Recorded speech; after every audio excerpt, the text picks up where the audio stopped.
Jangan selalu suka menonjolkan diri. Karena kalau kayak jantung nggak kelihatan, tapi kayak tidur, hidup, bangun, semua terus aja berdegup. Ya, tidak menonjolkan diri. Yang nonjolin diri itu ambeien,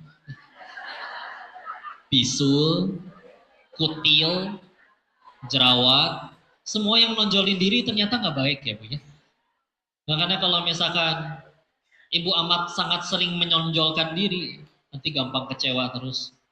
Ya, bisul, ya, kudu dipecahin, aduh, ya,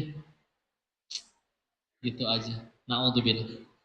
Makanya, yuk, tadi kita lihat, oh penyakit fisik, penyakit hati kayak begitu. Apa saja yang harus diwaspadai jenis-jenis tadi penyakit hati? Beberapa diantaranya adalah shimun taki'u cidun. Bukan bahasa Arab ya tete, singkatan.